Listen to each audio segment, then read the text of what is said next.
Apa kau dengar semua yang baru saja kukatakan? Oh, ya ampun, maaf. Dan, tidak. Sumpah, aku tak sedang mengacuhkan temanku dengan sengaja.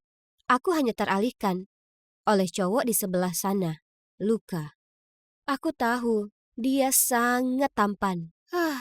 Dan bagian terbaiknya adalah dia jomblo.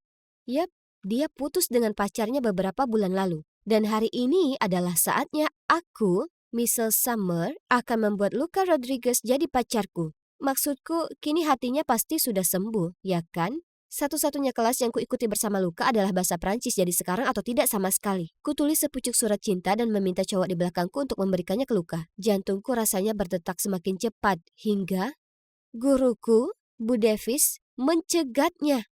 Siapa yang mengoper surat di kelas? Tak ada ya? Mari kita lihat apa yang begitu penting sampai tak bisa menunggu sampai istirahat. Tunggu, apa beliau serius akan membacanya di depan seluruh kelas? Kusaksikan ia perlahan membuka surat itu. Oh, ampun. Seseorang tolong bantu dan hentikan beliau, tolong. Luka sayang, aku tersambar kilat cinta tepat sejak pertama kali aku melihatmu. Aku tak bisa berhenti memikirkan senyummu yang manis dan bagaimana aku begitu terhanyut dengan matamu yang biru dan dalam. Aku menyukaimu dan ingin tahu apakah kau juga menyukaiku? Seluruh kelas tertawa terbahak-bahak. Tapi untung bagiku, Bu Davis tak menyebutkan namaku. Phew, aku melirik ke Luka. Dia terlihat begitu malu. Sungguh kegagalan besar.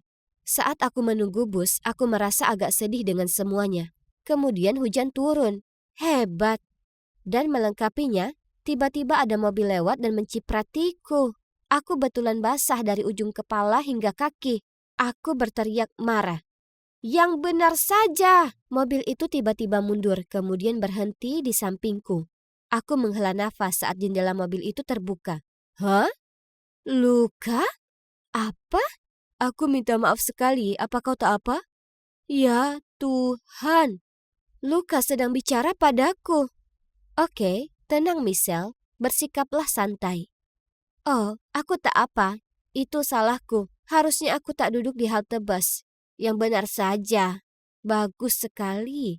Sempurna. Sekarang dia akan mengira aku ini orang aneh dan berlalu pergi. Tapi dia tak begitu. Sebaliknya dia tersenyum dan berkata, "Ayo masuk, akan kuantarkan kau pulang." Aku dan Luka sendirian di mobil? Terima kasih semesta. Dengan bersemangat aku masuk. Oh, ada dua orang lain di kursi belakang. Dia mengenalkan mereka itu temannya Wesley dan Aubrey.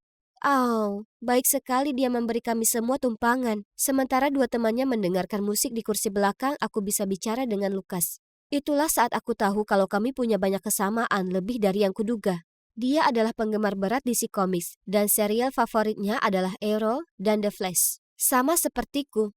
Oh, betapa aku berharap perjalanan ini tak akan pernah sampai ke rumahku. Malam itu, aku tak bisa lakukan apapun kecuali berbaring di kamar melamunkan betapa semua ini seakan tak nyata saat kemudian ponselku berbunyi. Bunda Maria yang Kudus. Seseorang tolong genggam tanganku. Luka barusan mengirimiku pesan. Hei Michelle, maaf sekali lagi membuatmu basah kuyup. Aku senang ngobrol denganmu. Apa aku bermimpi? Aku mencubit diriku untuk memastikan. Aduh, tidak, ini sangat nyata. Kemudian satu hal berlanjut ke yang lainnya. Kami ngobrol hingga larut malam. Dan itu berulang hari demi hari. Dan hari berikutnya juga. Pada dasarnya kami bicara setiap malam. Dan kemudian sesuatu yang menakjubkan terjadi. Dia mengajakku kencan. Ya, kalian mendengarku dengan benar. Kencan.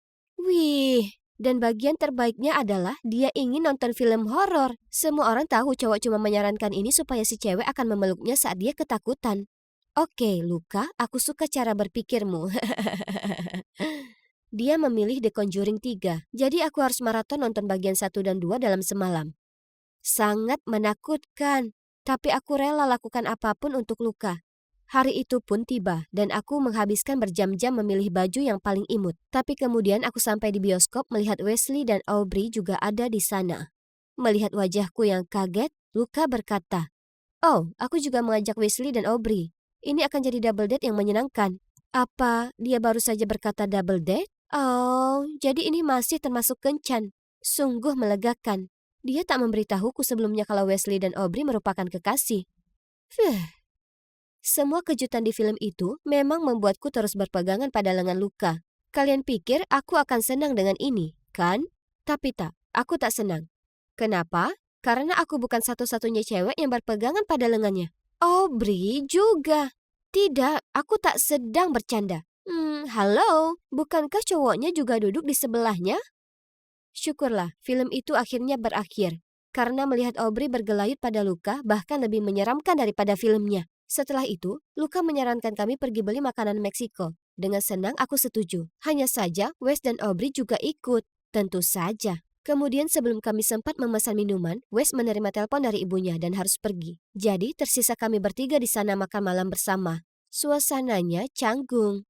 Karena Aubrey terus saja bercanda sendiri dengan Luka. Sementara aku duduk di sana tak paham dan merasa seperti obat nyamuk. Memang itu menyebalkan, tapi paling tidak aku akan punya waktu sendiri bersamanya di perjalanan pulang untuk menebus semua ini, ya kan?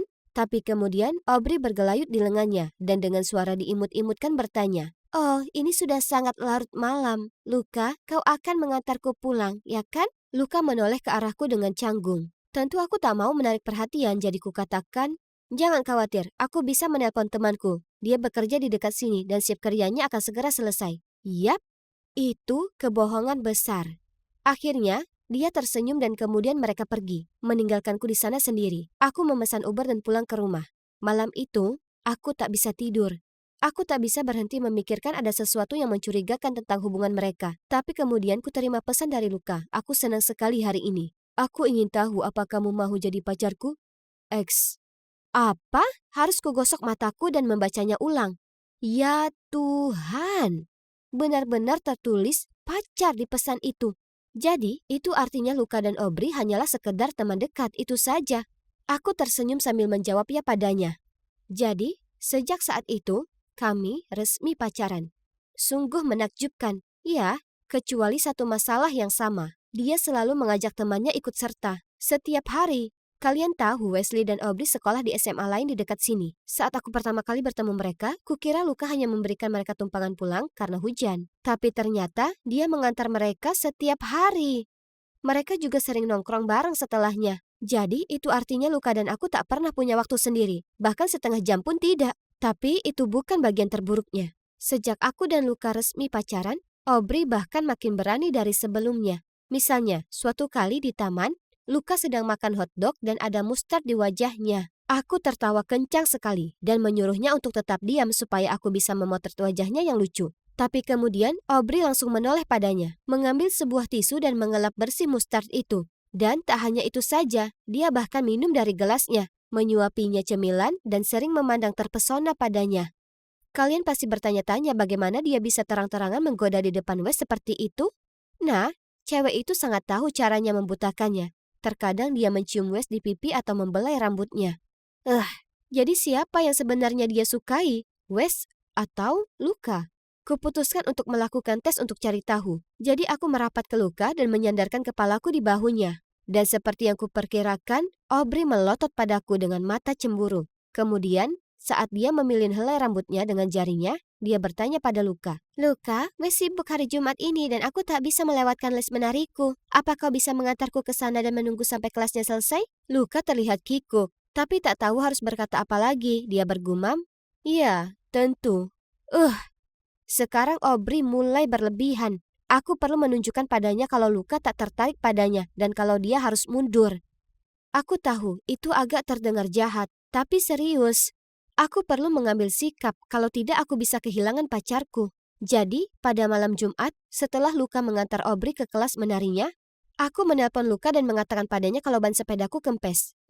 Ya, mungkin saja kulubangi sendiri, tapi trik itu berhasil. Luka langsung menjemputku dan mengantarku pulang. Kemudian aku bertanya padanya untuk tetap tinggal karena ibuku memasak lasagna andalannya. Dia tak bisa berkata tidak pada ibuku, jadi Luka mengirim pesan ke Aubrey menyuruhnya pulang sendiri karena dia sibuk denganku. Berhasil. Hari berikutnya kami berempat nongkrong di kafe. Luka menyadari Aubrey terlihat sedikit lelah, jadi ia bertanya, "Hei Aubrey, apa kau tak apa?" "Oh, bukan masalah besar. Setelah kelas menari aku jalan pulang dan tiba-tiba hujan. Aku tak membawa payung karena kukira kau akan mengantarku pulang, jadi aku basah kuyup." Aku melirik Luka dan bisa lihat dia merasa sangat bersalah. Setelah ngobrol sebentar, aku ke toilet untuk menyegarkan diri. Itulah saat aku menangkap basah Aubrey menepuk-nepuk bedak ke wajahnya supaya ia terlihat lebih pucat. Aku tak percaya ini. Itu enggak banget. Aku perlu melabrak pembohong besar ini. Apa kau benar-benar mengira membuat Luka merasa bersalah akan membuatnya mencintaimu? Aku tak perlu membuatnya melakukan apapun, karena dia sudah mencintaiku. Dengan wajah terkejut, aku berseru. Apa kau bilang? Oh, dia tak memberitahumu? Luka dan aku dulu pacaran, tapi kemudian aku bosan padanya dan putus dengannya. Dia sangat terpukul. Sekarang melihatnya bersamamu, aku sadar aku membuat kesalahan. Dia seharusnya bersamaku. Ya Tuhan, aku tak percaya apa yang baru saja dikatakannya. Bagaimana bisa dia menyembunyikan ini dariku? Aku tak bisa menahan amarahku lagi. Kau ini psycho yang gemar bermain trik kotor kapan saja. Lalu aku bergegas keluar toilet dan menabrak Luka. Apa kau baru saja membentak Aubrey? Jangan jahat begitu. Dia itu sakit karena aku pergi denganmu kemarin. Hebat sekali. Sekarang Luka hanya mendengarku berteriak dan sekarang mengira aku ini yang jahat. Tapi kemudian aku sadar Aubrey benar. Luka jelas masih cinta padanya. Karena kalau tidak, dia pasti sudah menanyakan dulu versi ceritaku sebelum membelanya begitu cepat.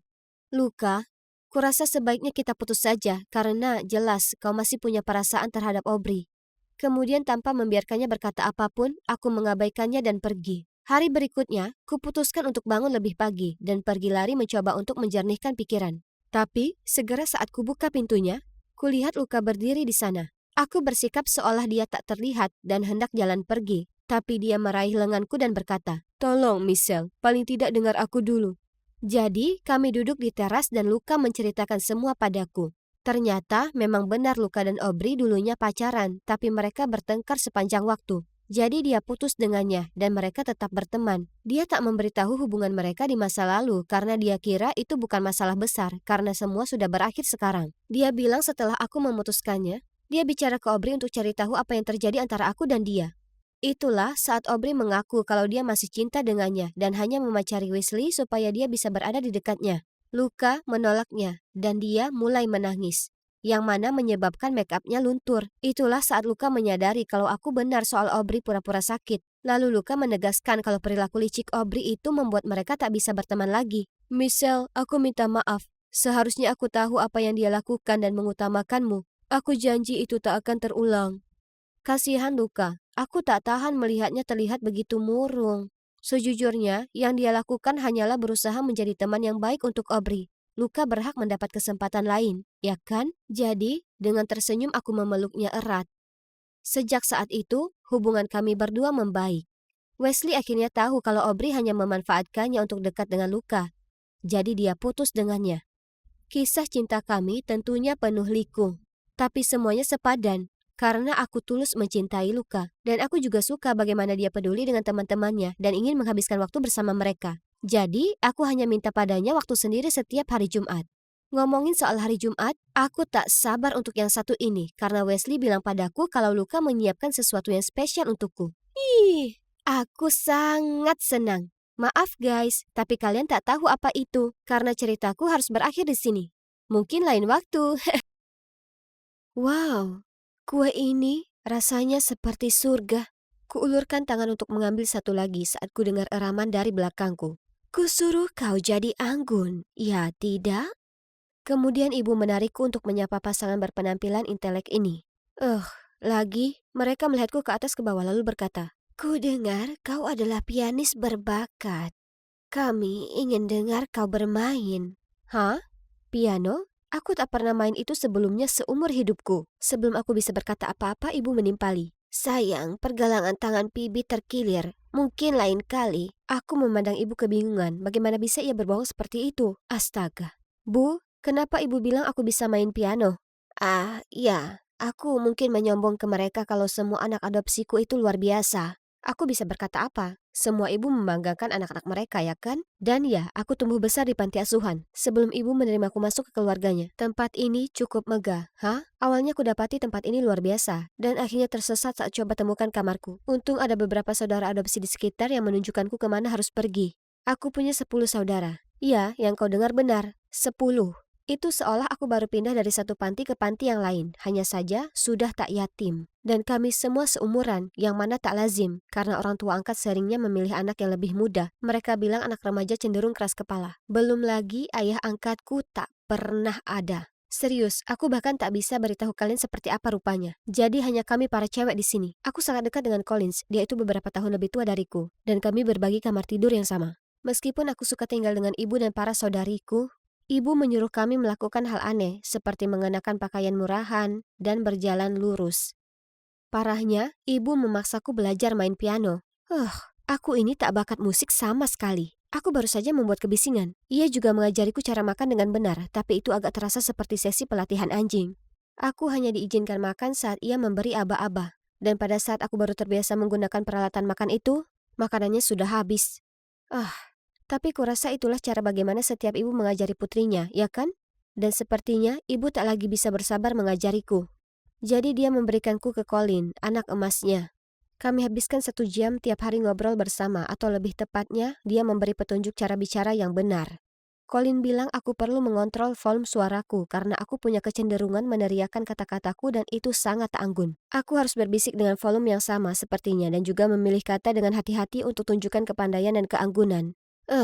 Mungkin ini akan lebih mudah kalau aku tak usah berkata apapun mulai sekarang. Selain Colin, aku tak punya kesempatan mengenal saudariku yang lain, karena ibu membuat kami masing-masing mengejar kecakapan yang berbeda. Lalu kami harus tampil untuknya pada penilaian bulanan kami. Ibu secara garis besar sangat lembut dan penyayang, tapi terlalu tegas ketika menyangkut pelatihan.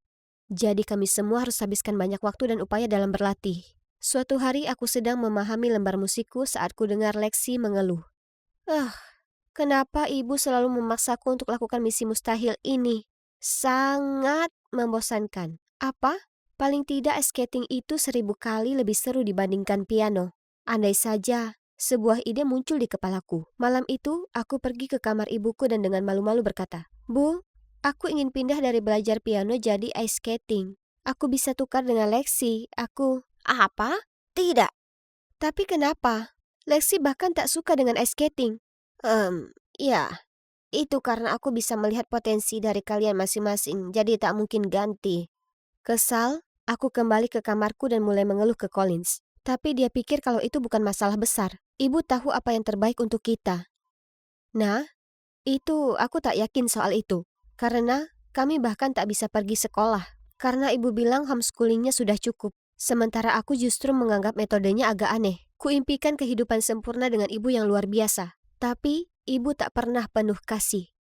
Tak peduli berapa lama kami belajar atau berusaha mengasah hobi pilihan kami, dia tak pernah memeluk atau memuji kami. Bahkan Collins juga tidak, yang mana gadis terpintar di sini. Aku putus asa ingin membuat ibu terkesan, jadi suatu kali kuhabiskan waktu lama sekali membuat hidangan pembuka Portugis untuknya. Tapi yang dilakukannya hanya menggigit sekali dan berkata itu lumayan. Aku tanya apa ibu tak menyukaiku, tapi dia hanya menjawab dengan nada menggeram, kalau dia sedang membantu kami berada di posisi tinggi di masyarakat dan kehidupan yang cerah. Tapi aku tak perlu hal tersebut. Aku hanya ingin ibu menyukaiku. Tempat ini begitu sesak, dan satu-satunya saat aku bisa bernapas lega adalah ketika aku bertugas beli roti hari Jumat pagi. Lalu tiba-tiba ada yang menepuk pundakku, yang membuatku sangat terkejut sampai ku jatuhkan barangku. "Hei, ini sungguhan kamu. Tapi, apa yang salah denganmu? Kenapa jalanmu aneh?" Satu-satunya hal yang kulakukan dengan baik adalah membeli roti, dan sekarang kau mengacaukannya. Lihat. Jet menunduk untuk memungutnya untukku. Dia masih saja kasar seperti biasa. Tapi aku masih tetap iri dengan jiwa bebasnya. Kami dulu pasangan yang sempurna di panti asuhan dan cukup memalukan untuk diakui. Tapi aku dulu sangat nakal dan sering mencuri dengannya. Kau bisa mencuri lebih. Ingat trik kita? Aku harus beritahu kau 3 hal. Pertama, aku sudah diadopsi. Yang kedua, keluarga yang mengadopsiku kaya. Dan yang terakhir, aku ini dididik jadi wanita terhormat. Jadi, tak ada lagi mencuri. Itu konyol. Aku juga punya 3 hal untukmu. Aku juga diadopsi. Orang tuaku sangat menyayangiku. Oh, dan mereka adalah polisi. Kami saling pandang dan tertawa terbahak-bahak. Jadi, kami berdua tertangkap, ya kan? Jet dan aku duduk di bangku taman terdekat untuk bertukar kabar. Lalu saat aku curhat tentang keluarga baruku, dia menyelaku. Kedengaran aneh buatku. Kenapa mereka hanya mengadopsi gadis remaja? Lalu pelajaran pelatihan dan evaluasi bulanan itu untuk apa? Kemudian, Jet bersikeras dia akan selidiki keluarga adopsiku. Itu konyol. Tapi ngomong-ngomong, senang bisa bertemu dengan seorang teman. Dan kami setuju untuk kumpul tiap hari Jumat setelahnya. Dan ini dia penilaian pertamaku. Tentu saja, aku bahkan tak bisa mainkan melodi sederhana. Jadi aku harus belajar 3 jam lebih lama setiap hari. Saudariku bahkan lebih menderita. Kingsley terpaksa tak makan karena dia naik 2 kilo daripada standar.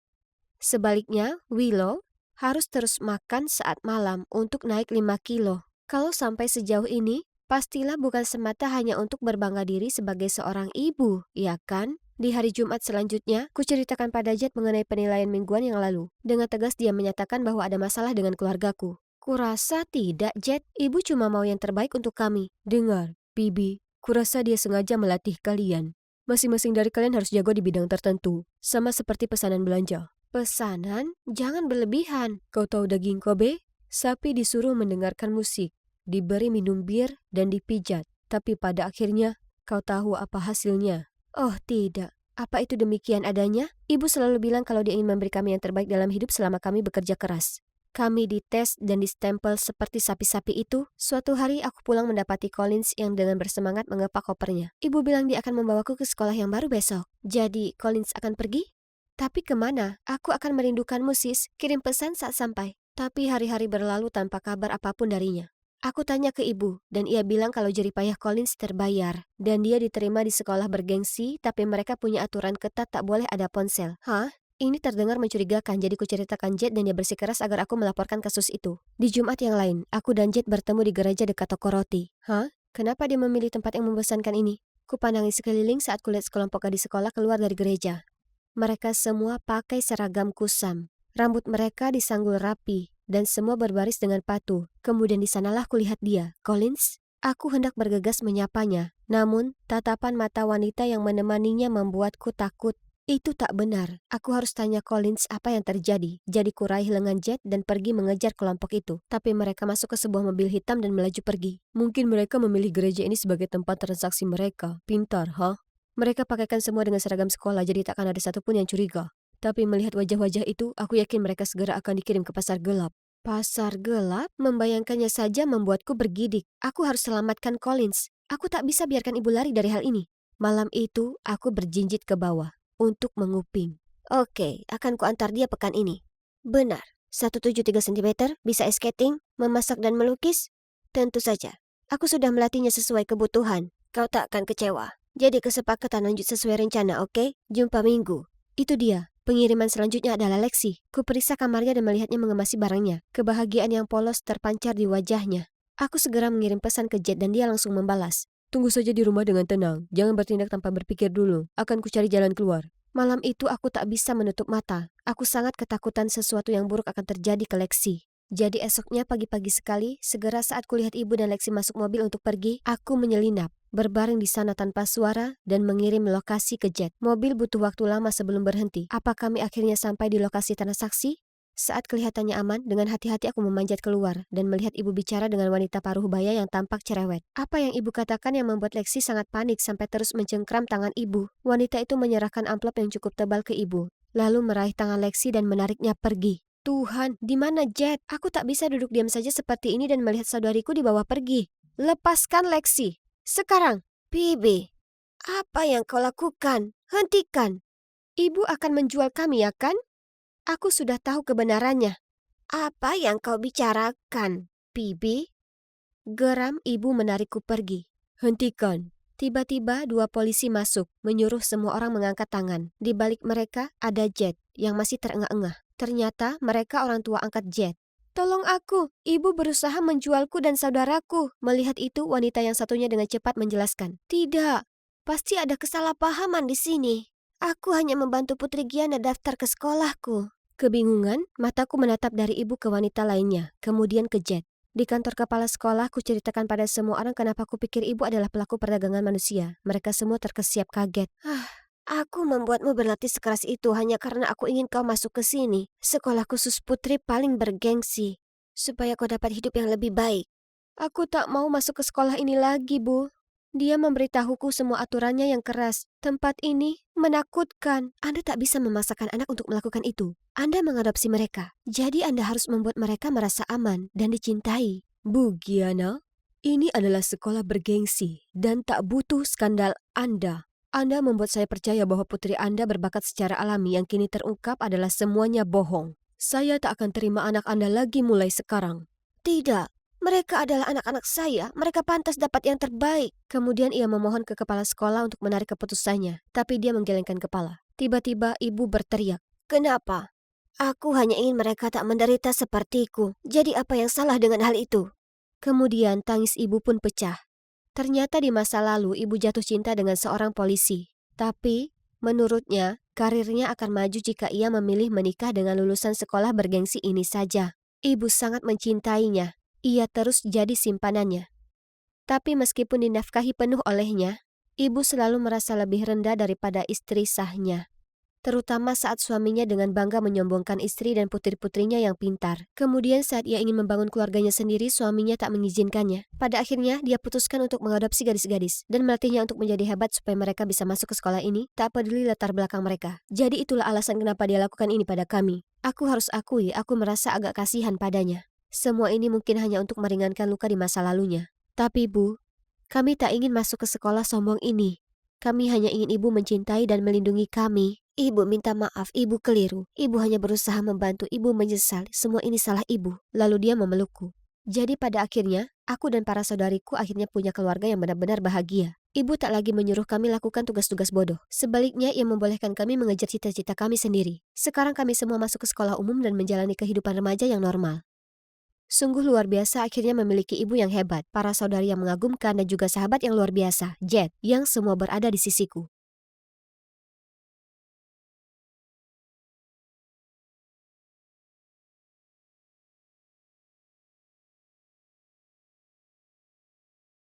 Mm, ah, mm, ah. Kenapa pagar ini harus tinggi sekali? Oh tidak, itu tak terdengar baik. Ini waktunya keluar dari sini. Tapi, sepertinya aku tersangkut. Tiba-tiba penjaga keamanan menyilaukanku dengan senter dan menyuruhku untuk tak bergerak. Aku toh tak bisa. Mereka menarikku turun. Kemudian hal berikutnya yang kutahu aku didorong ke kursi dan diinterogasi oleh penjaga keamanan. Tapi yang mereka dapat dariku hanya diam. Beberapa menit kemudian, Tuan dan Nyonya Langston muncul. Ya, mereka pasangan kaya yang punya mansion ini. Mereka orang yang kucari. Kurasa aku berhutang penjelasan ke mereka.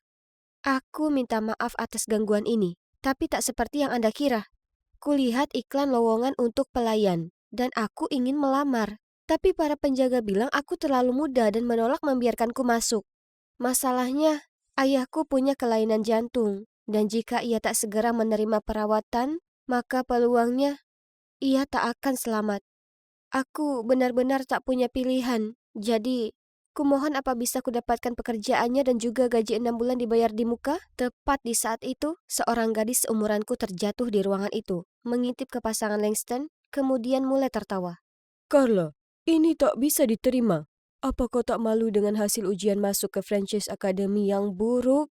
Kau harusnya belajar giat untuk menebus itu, bukan berpesta di jam seperti ini.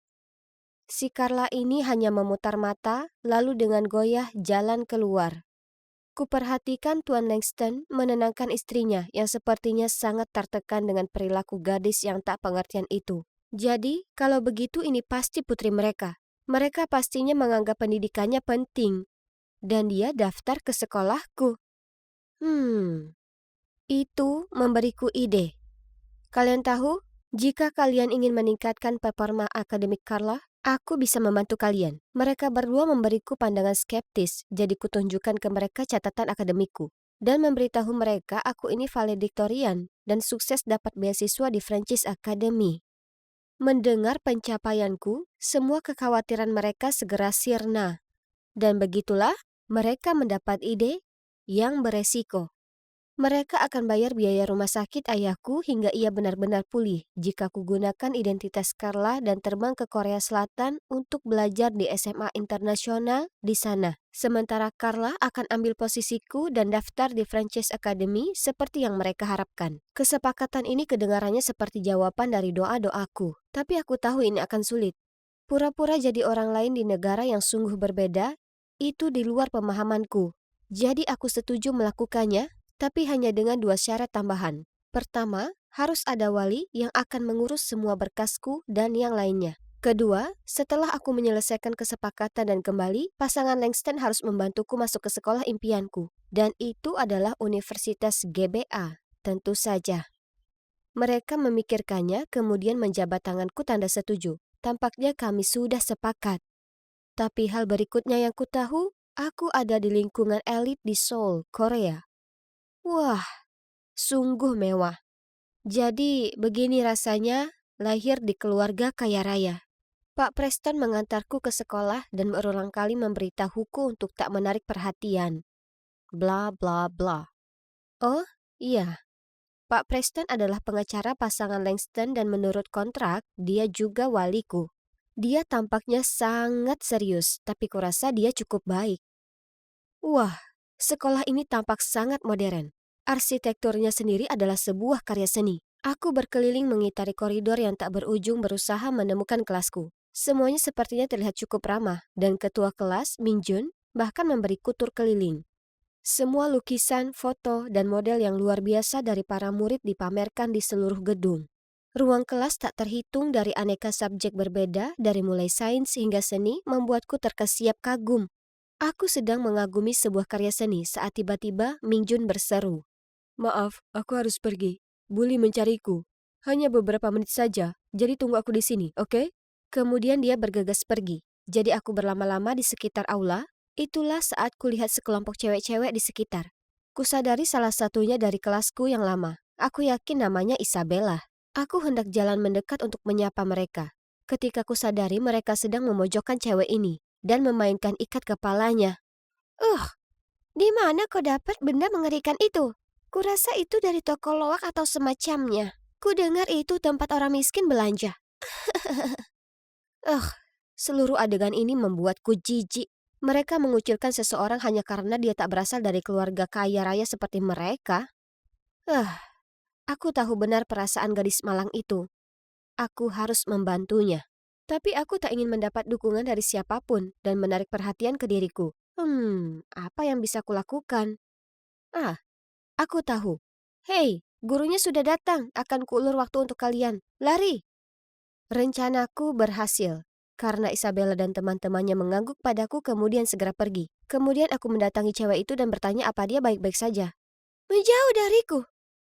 Dia mengusirku lalu kemudian berlari pergi. Hah? Aku hanya berusaha menolong. Saat aku berbalik, kulihat Min Jun melihatku. Sedikit terkesan kurasa. Dia memberitahuku kalau murid di sini dibagi menjadi 2 golongan, 90% kaya dan sisanya yang 10% adalah anak miskin yang masuk dengan beasiswa. Kebanyakan murid cukup ramah satu sama lain. Ya, kecuali mereka yang baru kusaksikan. Isabella adalah bagian dari anak orang kaya yang mengira bahwa latar belakang mereka membuat mereka lebih unggul dari yang lainnya. Dia sering jahat ke kelompok 10% itu, karena dia percaya mereka tak pantas berada di sini. Dan seperti yang kau bisa tebak, cewek itu kesal. Namanya Suzy. Dia dalam kelompok 10% dan dia cewek terpintar di angkatan kami. Omong kosong. Sekolah ya sekolah. Kita di sini untuk belajar dan seharusnya semua diperlakukan sama. Terlalu benar cewek baru. Aku tahu ada yang berbeda tentangmu. Hari berikutnya saat kelas berakhir, Isabella menepuk bahuku dan berterima kasih karena peringatan tadi. Lalu dia mengajakku bergabung ke kelompoknya untuk makan siang. Aku hendak menolaknya dengan sopan saat Min Jun muncul dan memintaku untuk bergabung dengannya. Terima kasih berkat Min Jun, aku punya alasan untuk segera kabur dari lokasi. Namun, aku memang menoleh ke belakang dan melihat Isabella itu memberi tatapan tersinggung. Setelah itu, Min Jun dan aku mulai lebih sering nongkrong bareng. Kami segera jadi teman baik, dan kami berdua putuskan bahwa dinamika di sekitar sini perlu diubah. Jadi, kami berencana membantu kelompok 10%. Di suatu makan siang, Isabella dan kelompoknya dengan sengaja menabrak seorang cowok, menyebabkannya menumpahkan makanan ke dirinya sendiri, sementara mereka tertawa dan menunjukinya. Aku segera ke sana, mengambil makanan dan menghantamkannya ke wajah Min Jun. Min Jun langsung paham maksudku. Dia kemudian mengambil segenggam mie dan mengoleskannya ke Isabella. Isyarat kantin pecah jadi perang makanan besar dan berantakan. Di lain waktu, sekolah sedang mempersiapkan festival budaya. Satu cowok dari kelompok 10% punya ide keren untuk membuka stand makanan menyajikan makanan tradisional dari berbagai negara berbeda. Semua orang setuju. Tentu saja, ya, kalian menebaknya, Isabella dan sahabatnya yang sombong. Rakyat jelata, terlalu terbiasa kerja jadi pelayan untuk layani orang lain, hah? Aku mengedip ke Mingjun. Kemudian kami tetap tinggal dan diam-diam menulis nama Isabella dan teman-temannya di daftar peserta lalu mengumpulkannya ke guru. Sekarang, mereka tak punya pilihan lain kecuali menyajikan makanan di festival yang begitu ramai. Bagian paling lucu adalah mereka akhirnya kena batunya saat kelompok 10% itu justru memerintah dan mengeluh. Ratatouille ini terlalu hambar, tambahkan garam lebih banyak. Dan, milk tea ini terlalu manis, buat yang baru dengan lebih sedikit gula. Harus kuakui, kunikmati menyaksikan anak-anak jahat ini menggeliat. Tapi kurasa kesenanganku ini bukannya tak diperhatikan, karena setelahnya Isabella mendatangiku. Anak jelata itu tak selevel denganmu dan aku. Kusarankan kau lebih memperhatikan dengan siapa kau memilih bergaul. Atau kau bisa berakhir diperlakukan seperti mereka. Terserah. Aku hanya memutar mataku, berjalan pergi darinya, lalu lanjut bergaul dengan teman-temanku kelompok 10%. Isabella dan pengikutnya memberiku tatapan tak senang, tapi karena nama dan kekayaan pasangan Langston, hanya itu yang bisa mereka lakukan. Seperti itulah masa SMA-ku berjalan. Aku punya beberapa teman hebat dan coba tebak. Ya, aku sekarang pacaran dengan Mingjun. Aku suka sekali berada di Korea Selatan ini, dan aku bahkan mulai suka dengan Preston, yang meskipun pemarah, sekarang kuanggap seperti keluarga bagiku. Maksudku, jangan salah. Aku sangat merindukan keluargaku di rumah, tapi sekarang ayah makin pulih, dan kami rutin FaceTime. Meskipun hidupku sekarang menakjubkan, jauh di lubuk hatiku aku selalu merasa seperti hidup dalam mimpi. Tak ada satupun dari hal ini benar-benar milikku, dan semua akan berakhir segera setelah kutinggalkan tempat ini. Dan akhirnya, pekan terakhirku di sini pun tiba. Saat aku sedang belajar untuk ujian akhirku, ujian SAT, kuterima pesan dari nomor tak dikenal. Aku tahu rahasiamu. Tinggalkan ujian, atau akan kuungkap dirimu. Apa? Siapa kira-kira itu? Kutelpon nomor itu dan suara yang terdistorsi mengangkat telponnya. Aku memohon padanya untuk memberitahuku kenapa dia melakukan ini. Tapi dia hanya menjawab, "Kau tak perlu tahu, lakukan saja seperti kataku." Kemudian dia menutup telepon.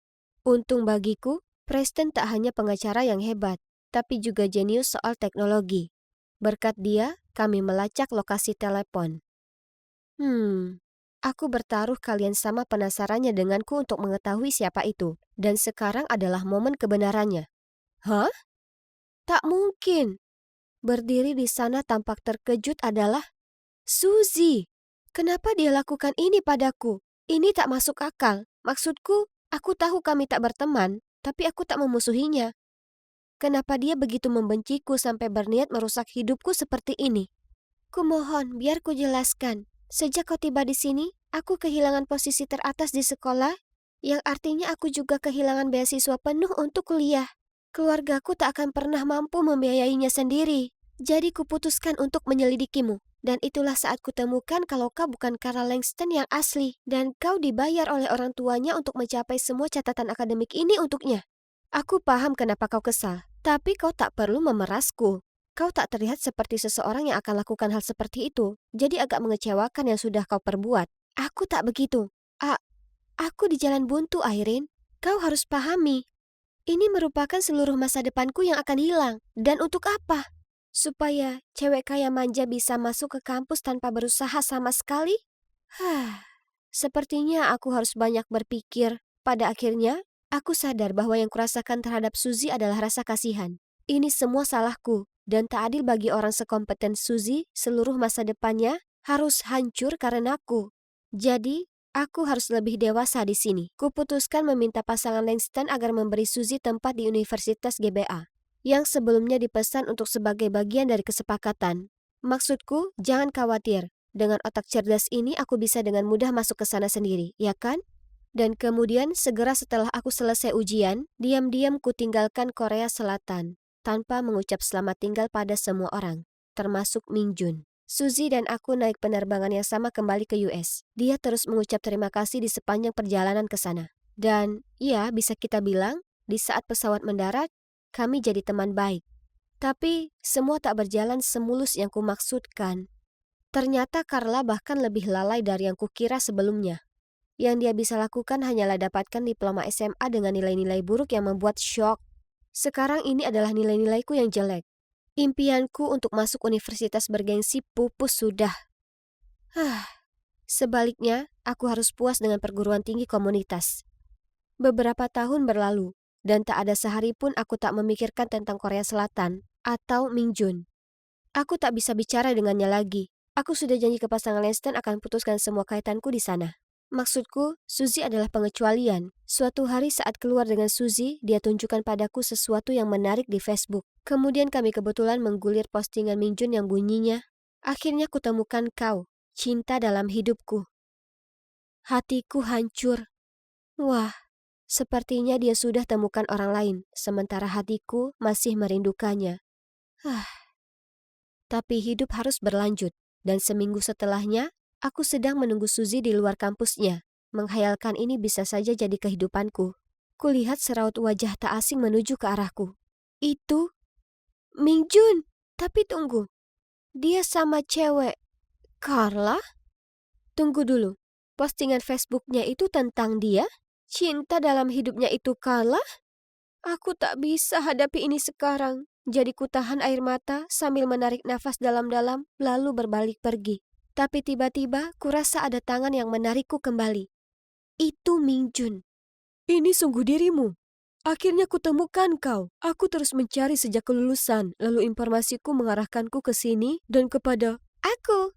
Carla muncul di sebelahnya dan tersenyum lebar padaku. Hei, siapa aku yang bisa hentikan cinta sejati? Jadi kukatakan padanya nama aslimu dan membantunya mencarimu. Maksudku, kau kan pintar, jadi aku tahu kau akan masuk ke kampus ini juga.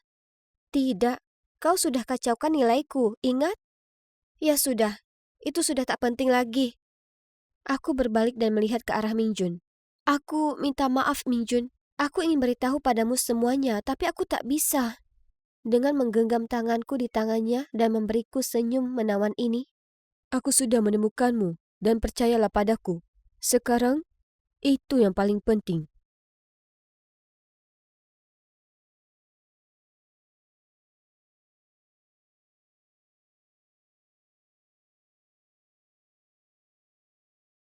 Apa biasanya kamu duduk di atas orang asing saat pertama kali bertemu mereka? Si brengsek ini, aku akan segera menunjukkan kepadanya bahwa dia mempermainkan gadis yang salah. Tidak apa-apa. Tolong jangan pukul dia. Jangan khawatir. Dan ini karena sudah memalak anak kecil. Tidak, kamu salah. Dia baru saja menyelamatkanku dari para tukang palak itu.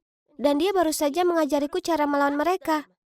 Ya ampun, pikirku.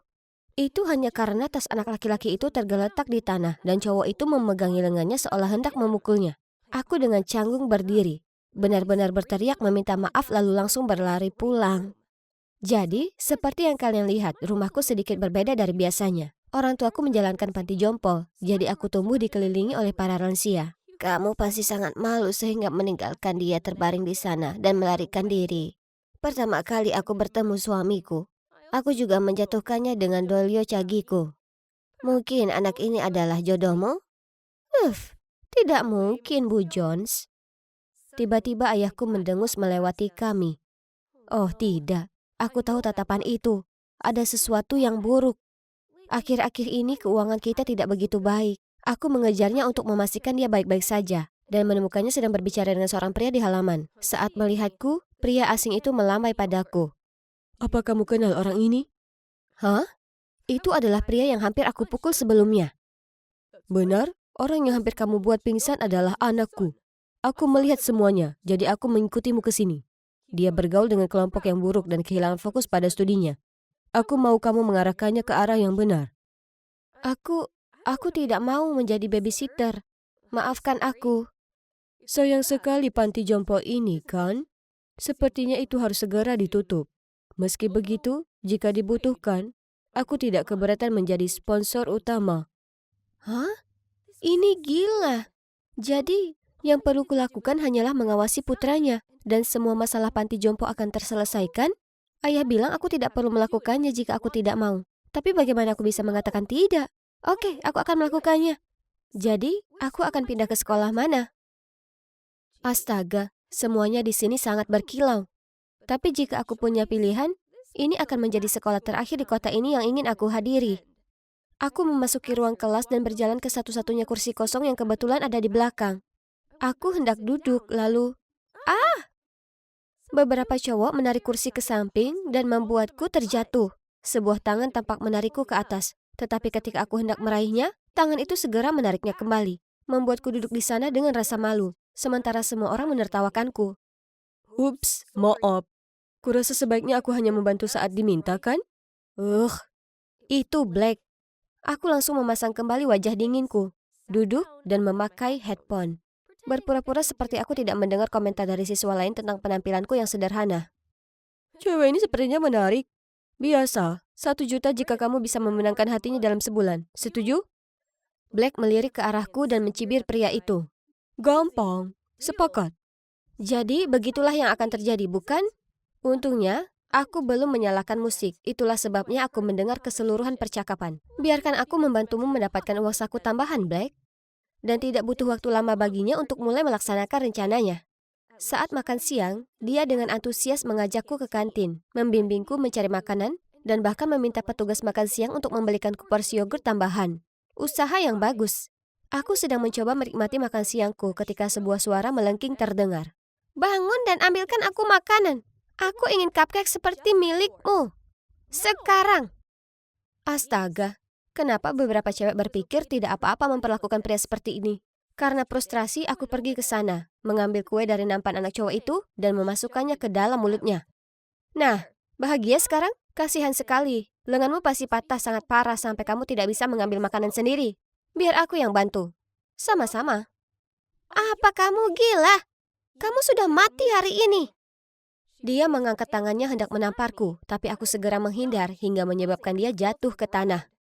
Sedangkan aku dengan tenang duduk di sebelah cowok itu dan makan siang. Maaf karena menyia-nyiakan kuenya. Kamu bisa memakan yogurtku kalau kamu mau. Dia Kai, teman pertamaku di sekolah baru ini. Dia cerdas, pintar, dan memiliki catatan akademis yang sangat mengesankan. Dia sebenarnya ada di sini karena beasiswa, yang menjelaskan kenapa dia tidak cocok dengan lingkungan sekitar, sama sepertiku. Aku perhatikan bagaimana Black tampak agak kesal dan terus menatapku. Aku yakin dia muak digoda oleh teman-temannya. Karena aku benar-benar mengabaikannya. Oh, tapi dia tidak menyerah begitu saja. Keesokan paginya, dia muncul di rumahku untuk menjemputku. Tapi, aku lebih suka berlari 2 putaran di halaman sekolah karena terlambat daripada berbagi tumpangan denganmu. Lalu di sekolah, dia membuatku tersandung dan kemudian mengulurkan tangannya berpura-pura membantu. Tapi, antara kamu dan lantai, aku lebih pilih lantai. Dia bahkan menungguku di gerbang sekolah dengan karangan bunga mawar yang besar. Tapi aku hanya melihatnya sekali, lalu mulai terbatuk-batuk. Apa kamu alergi bunga? Tidak, aku alergi ke orang yang tidak dewasa dan membosankan, sepertimu. Lalu aku pergi. Seolah-olah semua cewek bisa tertipu oleh tipuan payah ini. Hal ini berlanjut selama beberapa minggu berikutnya. Tapi suatu saat, dia mendekatiku di perpustakaan saat aku sedang belajar dengan Kai, dan memberiku sebuah kalung. Aku melihatnya lalu memberikannya kembali kepadanya dan berbalik untuk berbicara dengan Kai. Serius? Kamu menolakku karena kutu buku ini? Kai cerdas, gagah, dan canggih. Tidak sepertimu. Kalian cuma pembuat onar. Apa kamu meremehkanku? Oh, akhirnya. Aku bertanya-tanya berapa lama waktu yang dibutuhkan bagimu untuk mengetahuinya. Belum lagi, kamu tidak pernah membantu sekalipun dalam esai bahasa Inggris. Kamu ada di grupku. Tapi mungkin berpikir The Grapes of Words adalah brand rock atau semacamnya. Jadi, kalau aku bisa menyelesaikan esai itu sendiri, maukah kamu berkencan denganku? Baik, tapi kamu harus mendapatkan nilai A. Kalau tidak, kamu bisa melupakannya. Dan trikku berhasil. Black benar-benar menyelesaikan esainya sendiri. Dia pintar, tapi dia malas belajar, dan itu membuatnya membuat kesalahan kecil.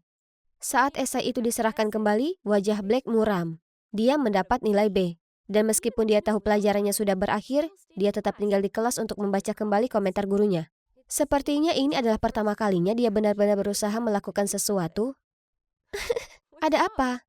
Masih menyangkal kegagalanmu? Black berbalik tanpa menatapku. Cowok kaya yang kalah untuk pertama kalinya terlihat sangat manis. Jadi, aku menaruh hadiah dengan pesan di dalamnya di meja Black. Tak perlu dikatakan lagi, dia sudah sangat gembira. Di dalamnya ada satu set baju yang kubelikan untuknya dan undangan ke bar di akhir pekan. Kalian penasaran kenapa? Oh, kalian akan lihat sendiri. Sabtu malam itu, Black muncul dengan baju yang kuberikan padanya dan terlihat sama sekali tidak senang. Aku tidak bisa masuk memakai ini. Itu sangat kuno. Teman-temanku akan menertawakanku. Kamu mengundang temanmu juga untuk membuktikan kamu memenangkan taruhan, kan? Kalau kamu dapat 1 juta itu, apa aku akan dapat bagiannya? Kamu sudah mengetahuinya? Awalnya aku cuma bercanda. Tapi sekarang, ayo masuk sekarang. Jangan khawatir, kita tidak akan lama di sini. Aku menyeretnya masuk, dan seketika itu juga teman-temannya tidak menyia-nyiakan kesempatan untuk menggodaku. Apakah ikannya terpancing? Ya, aku terjebak. Cepat beri dia uang. Keluarganya bangkrut dan sangat membutuhkan uang. Hah? Apa? Kamu berbohong. Lihat, dia memakai pakaian sumbangan. Bahkan pakaian bermereknya telah dilikuidasi. Aku mengedipkan mata pada Black dan dia langsung bereaksi. Pinjamkan aku uang. Aku butuh tempat tinggal, mobil sport, dan uang saku juga. Pada titik ini teman-temannya berubah menjadi jahat dan mengatakan kepadanya bahwa dia tidak lagi memenuhi syarat untuk menjadi anggota kelompok mereka. Kamu tidak perlu melakukan itu. Aku sudah tahu mereka cuma berteman denganku demi uang. Tapi seperti itulah orang-orang. Kenapa dia berpikir seperti itu? Dia pasti tidak pernah dirawat dan dicintai dengan baik. Singkirkan wajah itu. Ini kan kencan. Biarkan aku menebusnya untukmu. Sebuah bar yang cocok dengan baju itu. Jadi aku menyeret Black ke pesta malam kami. Aku memberitahu semua orang kalau aku membawa seorang teman untuk membantu. Dan para orang tua segera menyuruhnya melakukan segala macam hal. Bu Hastings memintanya memanjat pohon untuk menggantungkan tali lampu. Pak Derbyshire memanggilnya untuk memotong kayu untuk api unggun. Dan Pak Shaw ingin dia mencicipi bir buatannya. Lalu detik berikutnya, Black sudah duduk di singgasana drum. Sudah lama sekali kami tidak mempunyai relawan muda. Anak itu kelihatannya lumayan ganteng, kan? Aku melihat cara dia memandangmu. Dia tidak cocok untukku. Aku mengangkat bahu sebagai tanggapannya, dan tiba-tiba merasa kecewa. Ya, aku menyukai sisi berbeda dari dirinya. Tapi kami berdua masih berasal dari dunia yang berbeda. Keesokan paginya di sekolah, aku masih melihat Black berkumpul dengan teman-temannya yang rakus. Sepertinya dia belum mempelajari pelajarannya. Frustrasi karena semua usahaku sia-sia, aku membuka lokerku. Catatan apa ini? Temui aku di perpustakaan jam 6 sore ketika semua orang sudah pulang. Aku punya kejutan untukmu. B. Aku tidak seharusnya seperti ini, kan? Menunggunya di perpustakaan berjam-jam sampai semua orang pergi, gugup dan bersemangat. Namun begitu orang terakhir pergi, lampu tiba-tiba padam, dan pintu perpustakaan terbanting hingga tertutup. Apa yang terjadi? Mungkinkah surat itu bukan dari Black? Aku berteriak karena ketakutan. Itu benar. Aku mungkin unggul dalam seni bela diri, tapi aku benci kegelapan. Dengan tangan gemetar aku memutar telepon untuk menelpon Black. Dan kemudian merosot ketakutan dan terisak. Pada saat itu, suara pintu terbuka mengagetkanku. Begitu pintu terbuka, aku segera berlari memeluk Black. Apa kamu baik-baik saja? Aku tidak percaya Chloe melakukan ini. Sudah kubilang jangan mendekati mereka. Hah? Ini bukan suara Black. Freya, kamu baik-baik saja? Ya Tuhan, Kailah yang membuka pintu untuk menyelamatkanku. Tapi kupikir, aku segera melepaskannya, lalu lari karena malu. Aneh, saat aku dalam bahaya, orang pertama yang terlintas di benakku adalah Black. Mungkinkah aku sangat menyukainya? Saat itu telepon berdering. Itu ayahku. Bu Jones menderita serangan jantung dan memerlukan operasi segera. Tapi biaya operasinya mahal sekali. Dari mana kami dapat uang sebanyak itu? Iya, ayah Black. Jadi aku menelponnya. Halo, apakah ini Tuan Morris? Black berhenti berkumpul dengan teman-temannya dan mengerjakan pekerjaan rumahnya. Aku sangat membutuhkan uang sekarang. Tolong, ini mendesak. Apa kamu mengajakku kencan karena uang dari ayahku?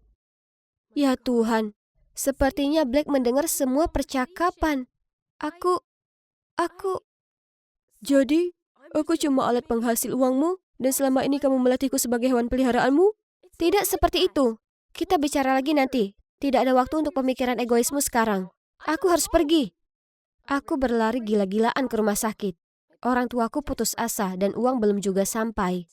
Jadi aku menelpon Pak Morris sekali lagi. Kamu bilang Black sudah berubah. Jika seperti ini, lalu kenapa dia didenda karena ngebut dan melawan polisi? Jangan pernah menelponku lagi. Jangan khawatir pria, aku akan menjual tanah panti jompo untuk merawat Bu Jones. Semua orang setuju untuk pindah ke panti jompo milik pemerintah. Kami menjual rumah kami, dan sekarang kami tinggal bersama Bu Jones di kota baru. Dia jauh lebih baik sekarang. Tetapi aku merindukan para lansia lainnya. Juga, aku merindukan Black. Aku masih tetap berhubungan dengan Kai, dan dia memberitahuku kalau Black bersekolah di sekolah militer seperti yang diinginkan ayahnya. Ya, itu sisi tidak terduga darinya. Sebaiknya kamu bicara dengan cowok itu, bukan tentang apa yang kamu lakukan, tetapi akui perasaanmu padanya. Itu akan menyelamatkan kamu dari penyesalan di kemudian hari. Lalu dia menepuk pundakku untuk menghiburku, tapi aku benar-benar tidak punya keberanian untuk melakukannya. Aku merasa bersalah. Nyonya Jones, kamu punya surat. Freya, lihat. Ini undangan ke konser panti jompo. Ini konser kita, kan? Dengan gemetar aku menerima undangannya. Apa ini? Aku mendorong kursi roda Nyonya Jones ke pintu panti jompo bernama Bunga Matahari. Saat kami masuk, kami semua menangis. Semua orang ada di sana. Ini semua ulah Black. Dia anak yang sangat baik. Dia menemukan kami dan membangunkan kami panti jompo impian. Kamu dan Freya adalah hadiah kejutan yang kami siapkan untuknya. Tapi begitu dia melihat kalian berdua, dia langsung kabur. Mendengar itu, aku bergegas menuju gerbang. Ada mobil yang melewatiku. Naluriku memberitahu bahwa itu dia. Aku mengejarnya dan berteriak putus asa. Black, tunggu! Aku menyukaimu! Aku sangat menyukaimu! Namun mobil itu dengan cepat menghilang dari pandangan. Aku terpuruk tak berdaya di jalan.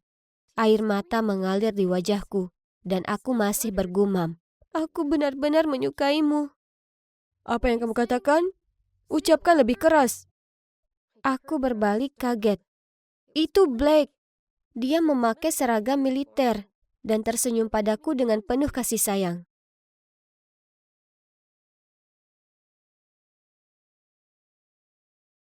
Oh Tuhan, tak bisakah ku selamatkan satu dari deburan ombak yang tak kenal ampun? Apakah semua seperti yang kita lihat atau terlihat bukan mimpi di dalam mimpi? Menurut sang penyair, dunia ini dan kehidupan yang ada adalah ilusi dari realita yang tak nyata. Para filsuf menyebutnya argumen mimpi dan hipotesis mimpi. Wah, sungguh pelajaran yang menarik. Ngomong-ngomong, lihat sinar matahari yang masuk melalui tirai. Cantik sekali. Cuaca seperti ini memang membuat suasana hatimu melayang ya? Iya, benar.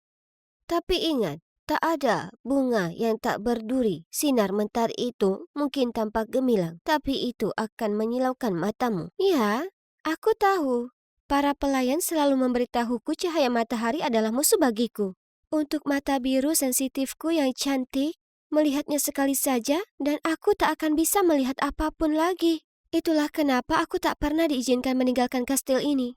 Para pelayanku semuanya tampak identik dengan topeng itu ya kan? Saat aku masih kecil, tentu saja aku penasaran dan menarik salah satunya hingga lepas. Sebagai hukuman, aku tak diberi pencuci mulut seminggu penuh. Dan parahnya lagi, itu tak sebanding. Karena wajah pelayan itu sangat biasa saja. Topengnya terlihat jauh lebih baik. Bagaimanapun, kurasa yang terpenting adalah mereka merawatku dengan sangat baik. Setiap hari mereka membawakanku makanan, air, dan pakaian baru. Aku sedang menyesap sup kentang daun bawangku. Ketika ku dengar teriakan, biarkan aku keluar. Penasaran? Aku pergi dan sembunyi di pojok dan melihat dua pelayan berusaha mengunci gadis yang berteriak itu ke sebuah ruangan. Aku tak pernah melihat gadis itu di kastil ini sebelumnya. Aku penasaran apa dia berasal dari dunia luar. Kasihan dia. Sepertinya dia tak bisa mengontrol dirinya sendiri. Dunia di luar sana itu menakutkan. Mungkin itu sudah membuatnya gila. Sangat aman berada di kastil ini. Aku bisa main sepanjang hari, melukis, dan membaca. Oh, sungguh menenangkan. Tapi aku masih tak bisa berhenti memikirkan gadis malang itu. Aku penasaran apa yang akan terjadi padanya. Jeritan itu tak berhenti, dan aku rasa penasaranku menguasaiku. Jadi aku menyelinap ke kamar gadis itu. Shh, berhenti berteriak. Tak ada satupun yang mendengar. Siapa kamu? Eh, namaku Nona. Siapa namamu? Nona itu bukanlah nama. Apa kau bodoh? Itu cuma nama. Semua di sini memanggilku begitu. Gadis ini sangat keras kepala. Dia sepertinya waspada terhadap segala hal. Gadis kecil dari dunia luar yang malang. Setelah melalui banyak kegigihan, dia beritahu aku kalau namanya Nora. Aku hendak bertanya kenapa dia di sini.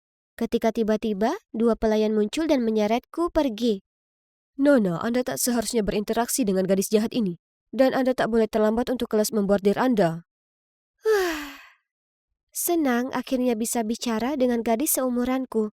Dan harus kuakui karena sifatnya yang kurang ajar itu, menurutku Nora itu cukup menarik. Selama kelas, aku terus memikirkan bagaimana aku bisa menyelinap dan menemuinya lagi. Aduh, jeritan gadis yang menyebalkan itu membuat jariku tertusuk. Aku berlari untuk memeriksanya, tapi para pelayan langsung menghalangi jalanku.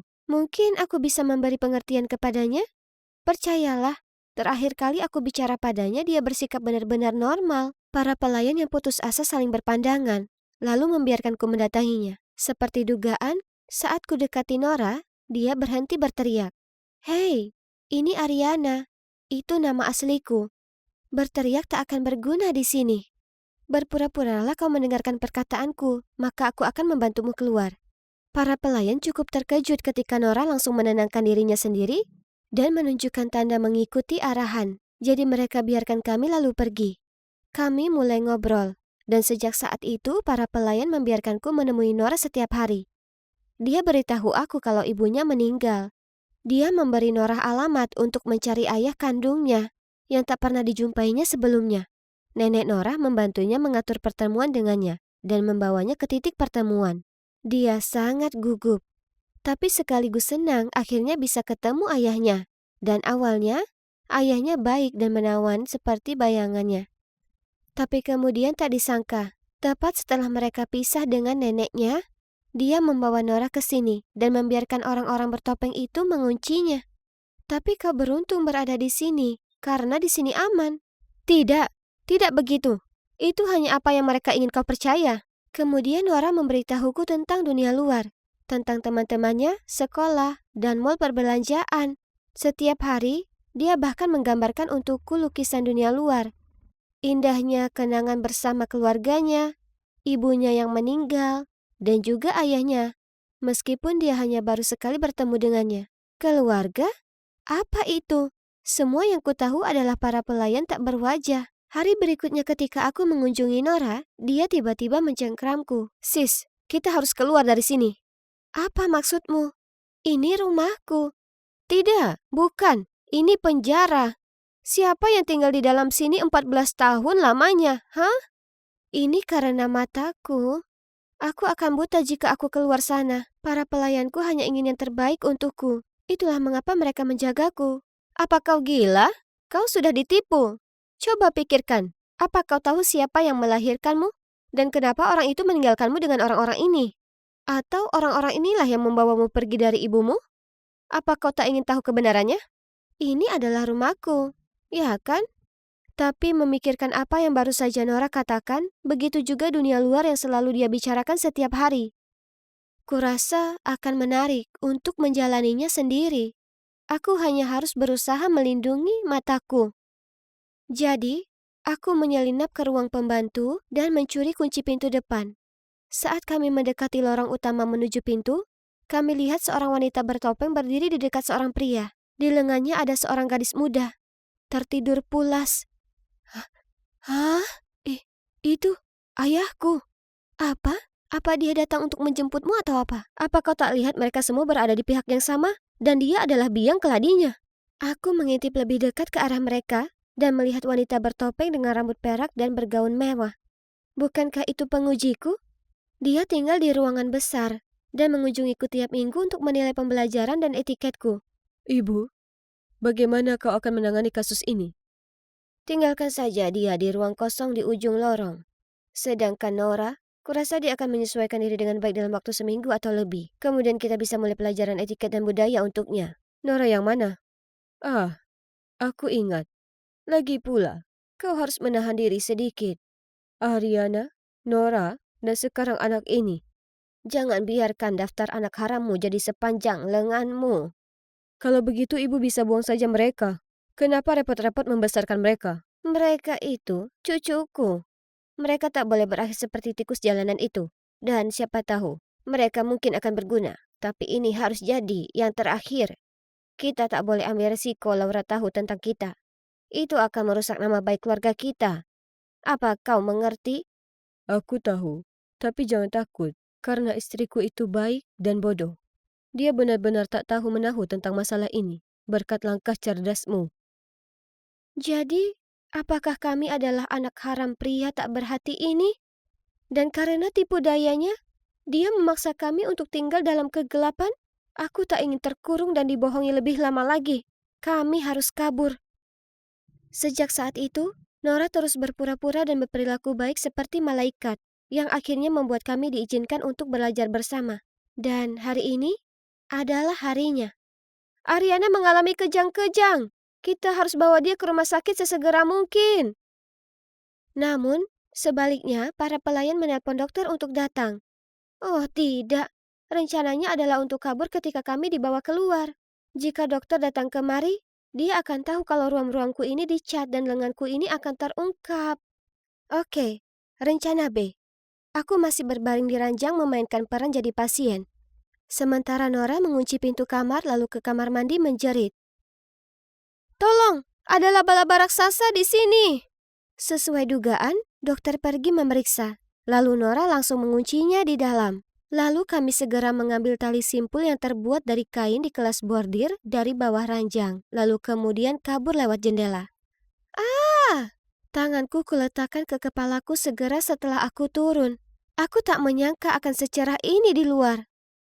Ini membakar mataku, Nora. Apa? Tak ada waktunya untuk histeris.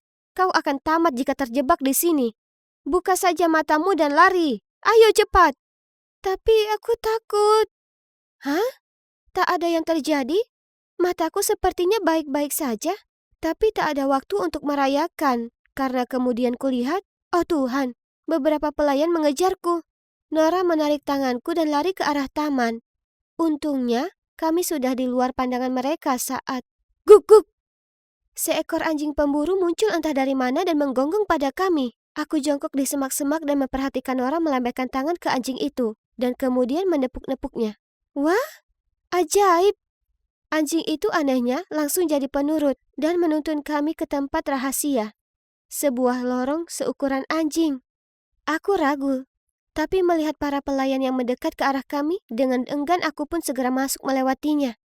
Aku tak percaya kuserahkan takdirku di tangan gadis ceroboh ini. Dia bilang kita harus ke rumah neneknya segera untuk minta bantuan. Dan apa itu yang berlarian ke sana kemari di jalanan? Kenapa benda itu mengeluarkan suara berisik yang keras dan mengganggu? Dan kenapa Nora melambaikan tangan? Apa dia ingin mereka berhenti? Sayangnya, tak ada yang melakukannya karena dia bukan seorang putri. Kami terus berjalan hingga kami temui sesuatu yang disebut Nora truk terparkir di pinggir jalan. Dia bergegas mendekat lalu membantuku naik ke belakangnya. Oh, truknya penuh dengan pisang. Kujejali mulutku penuh dengan pisang untuk mengusir laparku. Sementara pemandangan terus berubah.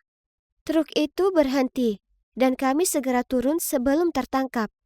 Aku memegangnya erat, ketakutan dengan semua orang yang ada di sekitar kami. Mereka terus menatapku. Dan mode pakaian apa itu? Mereka semua tampak sangat aneh.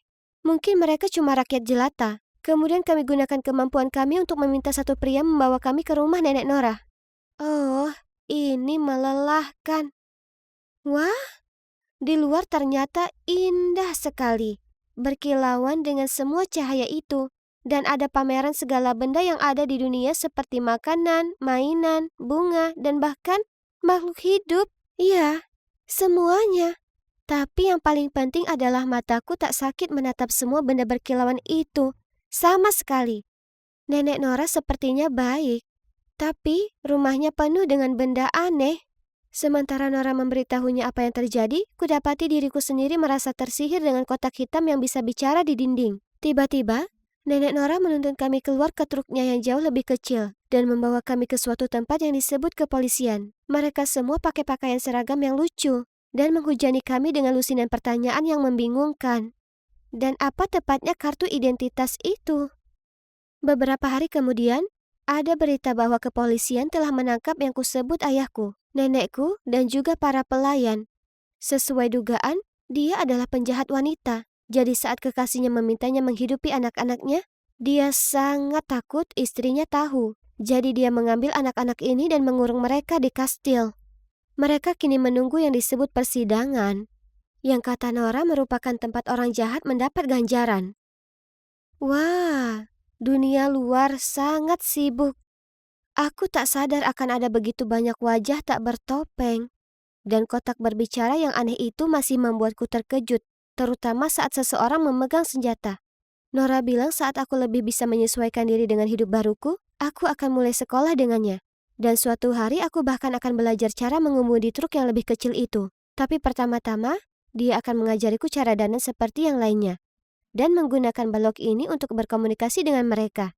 Dunia ini membingungkan. Tapi aku yakin dengan bantuan Nora aku akan segera bangkit. Meski sebatas supaya aku tahu cara menanggapi tetangga yang tampan itu.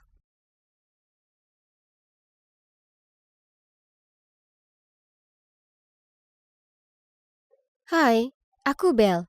Umurku 18 tahun dan hari ini adalah hari pertamaku di Boston College. Keren kan? Oh, tunggu. Sepertinya aku mendengar seseorang menangis. Kenapa kita tidak pergi berbelanja? Itu akan membuatmu merasa lebih baik. Tidak, aku tidak mau melakukan apapun. Tinggalkan aku sendiri. Tunggu, gadis yang terisak-isak itu dia terlihat sangat familiar bagiku. Apakah itu dia? Lihat apa kamu? Gadis yang lain membentakku. Astaga, kenapa serius sekali? Keesokan harinya aku memutuskan untuk melakukan kegiatan bertetangga, jadi aku membawakan pie apple untuknya. Pintunya terbuka dan, wow, dia tampak seperti baru saja kena badai. Rambut dan pakaiannya berantakan dan matanya bengkak. Oh, hai. Aku, Belle, baru saja pindah ke sini. Senang berkenalan denganmu. Oh, hai. Aku Lara. Ya, Lara. Lara dari SD. Bagaimana mungkin dia tidak tahu kalau itu aku? Kemudian kenangan masa kecilku mulai muncul kembali di benakku. Saat itu aku sangat pemalu dan karena keluargaku punya masalah keuangan. Aku selalu memakai pakaian usang. Aku kira ini menjadikanku sasaran empuk bagi beberapa anak jahat. Lalu suatu hari saat aku sedang berjalan pulang dari sekolah, anak-anak itu mengikutiku, mendorongku, lalu mulai tertawa sambil menggeledah tasku. Namun kemudian sebuah mobil mewah berhenti di samping kami, dan Lara mengintip melalui jendela dan berkata kepada mereka, "Biarkan dia sendiri, kalau tidak aku akan membatalkan undangan kalian ke pestaku." Setelah itu Lara pergi sebelum aku sempat mengucapkan terima kasih, dan anak-anak jahat itu langsung pergi. Melalui mata anak kecilku aku melihatnya sebagai bidadari. Dia cantik dan populer. Tapi dia tetap berhenti untuk membantuku. Sayangnya, setelah kejadian itu, orang tuaku berpikir yang terbaik adalah memindahkanku ke sekolah lain. Dan aku tidak pernah melihat Lara lagi. Ya, sampai sekarang. Terima kasih untuk pie apple-nya. Masuklah jika kamu mau.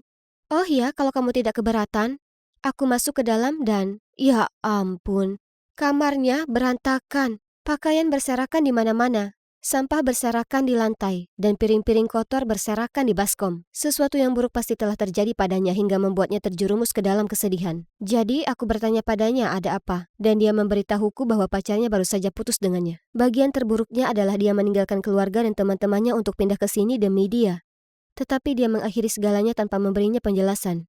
Kasihan Lara, perpisahannya sudah berakhir 2 bulan yang lalu, namun hal itu sepertinya masih segar dalam ingatannya. Aku mencoba menghiburnya, tetapi semakin aku melakukannya, dia semakin menangis.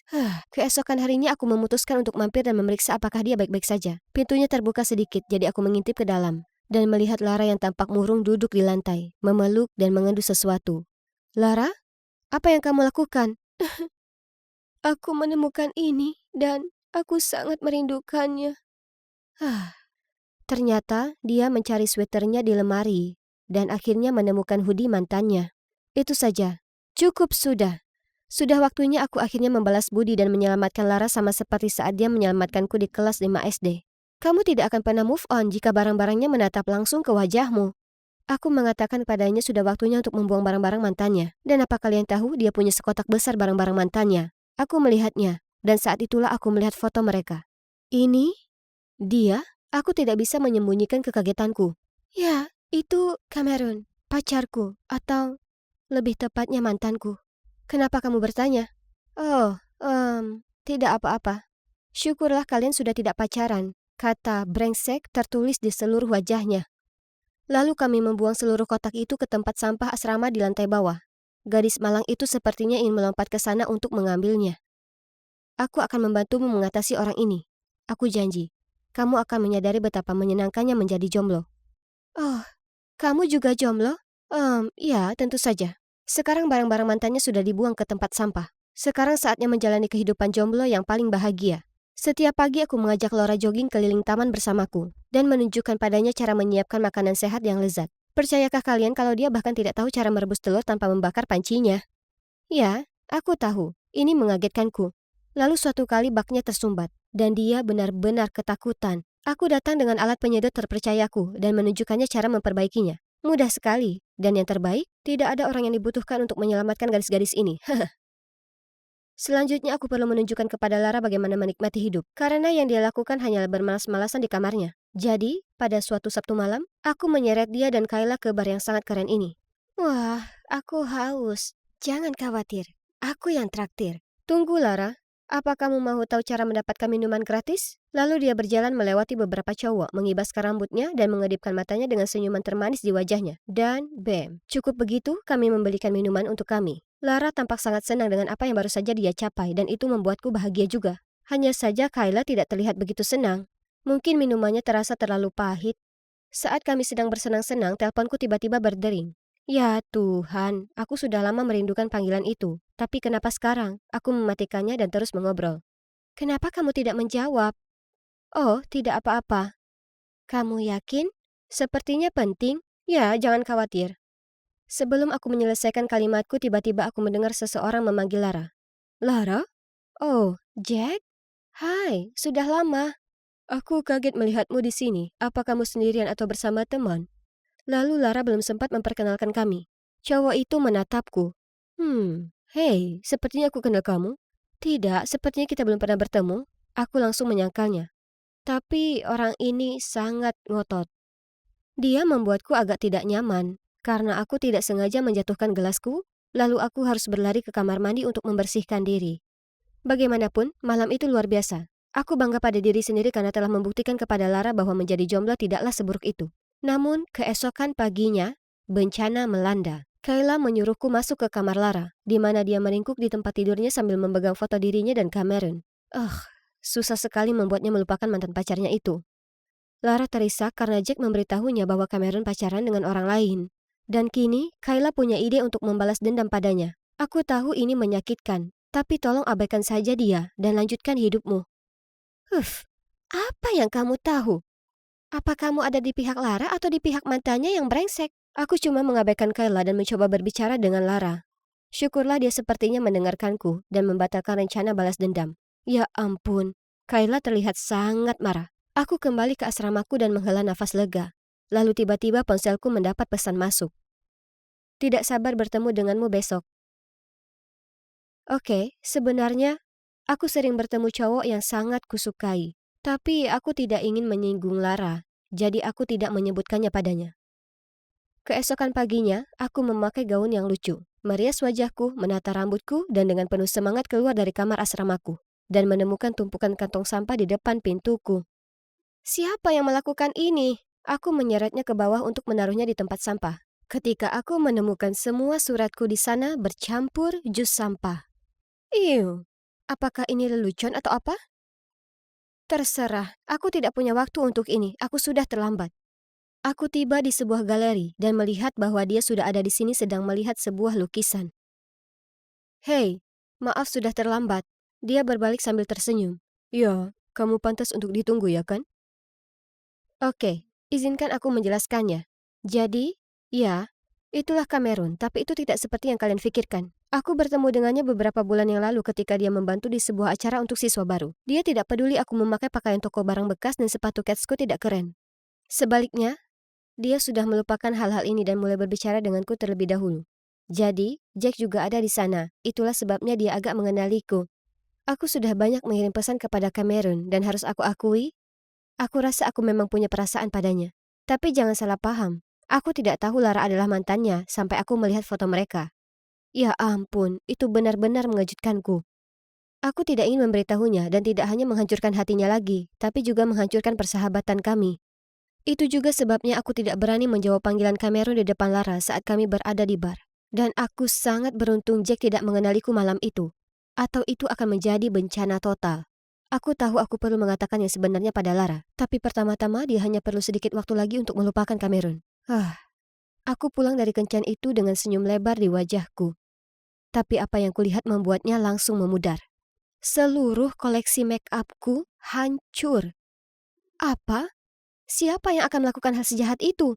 Butuh waktu lama bagiku untuk menabung untuk membeli semua itu. Saat aku memeriksa apakah ada yang bisa diselamatkan, aku melihat rambut panjang berwarna biru terletak di antara barang yang porak-poranda. Marah, aku hendak pergi dan melabraknya. Tapi Kayla dan Lara sudah muncul di ambang pintuku. Kenapa mereka terlihat sangat marah? Bagaimana kamu bisa berteman denganku seperti itu padahal selama ini kamu bertemu dengan mantanku? Jadi pidatomu yang bilang kamu tidak butuh cowok hanyalah sebuah kebohongan besar agar kamu bisa mengambil pacarku, ya? Dan apakah menurutmu Cameron akan menyukai cewek sepertimu? Kamu bahkan tidak mampu membeli tas yang bagus. Benar, izinkan aku beritahu satu hal. Kamu tidak akan pernah menjadi seperti salah satu dari kami. Dan kamu tidak akan pernah cukup baik untuk Cameron. Bagaimana bisa Lara menganggapku seperti itu? Aku benar-benar ingin membantunya, seperti dia membantuku. Aku hanya punya niat baik saja, Lara. Aku tidak tahu dia adalah mantanmu saat kita pertama kali bertemu. Aku tidak segera memberitahumu karena aku tahu kamu butuh waktu lebih banyak untuk pulih. Dan aku tidak mau menyakitimu, karena aku mengagumimu dan menghargai persahabatan kita. Apa kamu ingat kelas 5 SD? Aku diejek oleh anak-anak ini dan kamu adalah satu-satunya yang membelaku. Aku cuma mau membalas budi dan membantumu juga. Tapi mendengarmu mengatakan hal itu membuatku sangat sedih. Setelah itu aku mengusir mereka dari kamarku dan mengunci pintu. Aku menolak menghadiri kuliah dan mengabaikan semua panggilan dan pesan Cameron. Mungkin Lara dan Kayla benar. Cameron dan aku tidak seharusnya pacaran. Kami berasal dari dua dunia yang berbeda.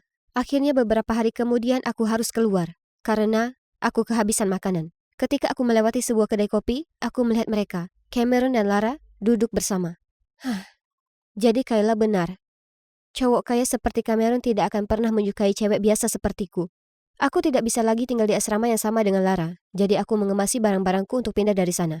Tiba-tiba aku mendengar suara Lara. Apa kamu mau melarikan diri dari masalahmu sepertiku? Aku mengabaikannya dan terus berkemas. Kamu tahu, aku bertemu Cameron dan kami berbicara panjang lebar. Dia akhirnya memberitahuku alasan dia putus denganku. Itu karena aku terlalu bergantung padanya. Dan aku tidak bisa melakukan apapun sendiri. Tapi kamu membantuku berdiri di atas kakiku sendiri. Dan untuk itu, aku tidak akan pernah bisa cukup berterima kasih. Lara, sejujurnya aku selalu ingin mengatakan yang sebenarnya padamu. Aku tahu, tapi itu tidak penting lagi. Tahukah kamu yang penting sekarang adalah menikmati kehidupan seorang jomblo yang mandiri, bukan? Oh, aku membelikanmu ini. Kayla sudah keterlaluan menghancurkan barang-barangmu. Selain itu, menurutku ada seseorang yang ingin bertemu denganmu. Tiba-tiba ada ketukan di pintu. Aku membukanya. Dan ya Tuhan, berdiri di sana, dengan karangan bunga besar adalah Cameron. Jadi sepertinya aku bisa terus mengenal Cameron sekarang. Dan aku tidak perlu pindah lagi. Tapi tahukah kalian apa bagian terbaiknya? Temanku sudah kembali.